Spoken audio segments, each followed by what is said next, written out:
दोस्तों आपने कुतुब मीनार जरूर देखा होगा। यदि आपने प्रत्यक्ष रूप से इस इमारत को नहीं देखा है तो टीवी के माध्यम से, किताबों के माध्यम से या समाचार पत्रों के माध्यम से आपने इस ऐतिहासिक इमारत को देखा तो जरूर होगा। लेकिन क्या आप जानते हैं कि दिल्ली में इस ऐतिहासिक इमारत का निर्माण क्यों किया गया था? यदि आप नहीं जानते हैं दोस्तों तो आज आप जान जाएंगे, क्योंकि आज हम उठाने वाले हैं उस राज से पर्दा जिसके पीछे छिपा है दिल्ली में कुतुब मीनार के निर्माण करने का मकसद। दोस्तों आपको इस वीडियो को शुरू से लेकर अंत तक देखना है, क्योंकि यह एक महत्वपूर्ण वीडियो है जिसमें हम उठाने जा रहे हैं कुतुब मीनार के निर्माण के पीछे का राज।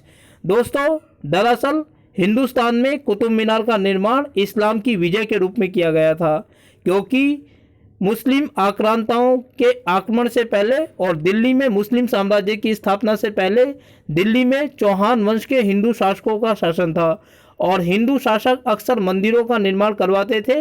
उन मंदिरों को वे दिल खोलकर दान दिया करते थे, इसीलिए इन मंदिरों में उन राजाओं की बड़ी बड़ी मूर्तियां बनाकर, बड़ी बड़ी तस्वीरें लगाकर देवताओं के रूप में उनकी पूजा की जाती थी। इसीलिए जब तक उन मंदिरों को तोड़कर मिट्टी में नहीं मिला दिया जाता था जो उन राजा की ताकत के प्रतीक हुआ करते थे, तब तक उस राजा की पराजय को स्वीकार नहीं किया जाता था। इसीलिए दोस्तों जब दिल्ली में कुतुब मीनार की स्थापना की गई, निर्माण किया गया, तो कहा जाता है कि 27 जैन मंदिरों को तोड़कर उसके ईंट पत्थरों का इस्तेमाल कुतुब मीनार का निर्माण करने के लिए किया गया था। दोस्तों इससे संबंधित एक और महत्वपूर्ण तथ्य मैं आपको बताता हूं।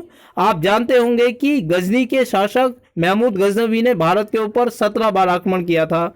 उसका सबसे महत्वपूर्ण आक्रमण सन 1025 ईस्वी में गुजरात के सोमनाथ मंदिर पर हुआ था।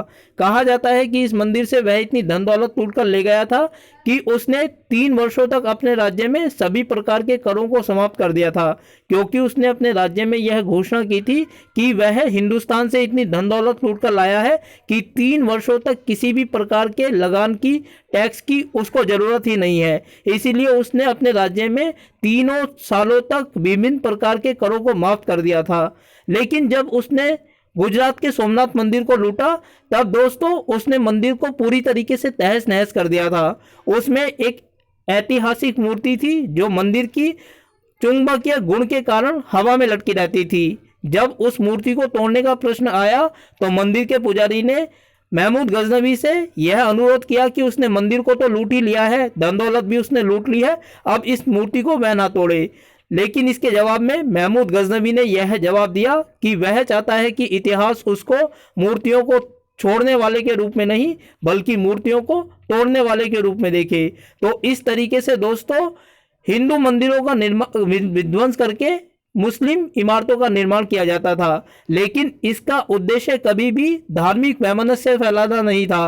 कुछ लोग मानते हैं कि ऐसा इसलिए किया गया था कि हम हिंदू थे और वो मुसलमान थे।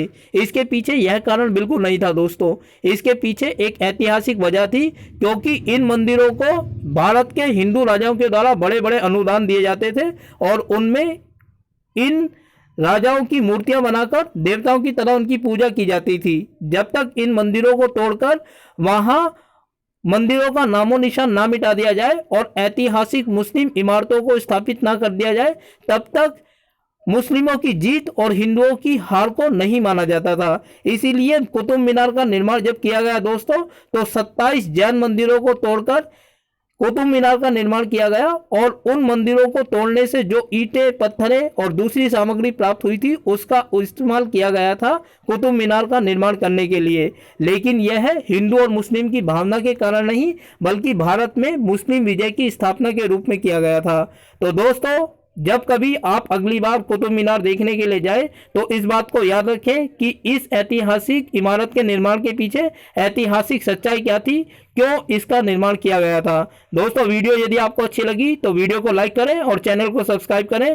वीडियो को देखने के लिए आपका बहुत बहुत धन्यवाद दोस्तों।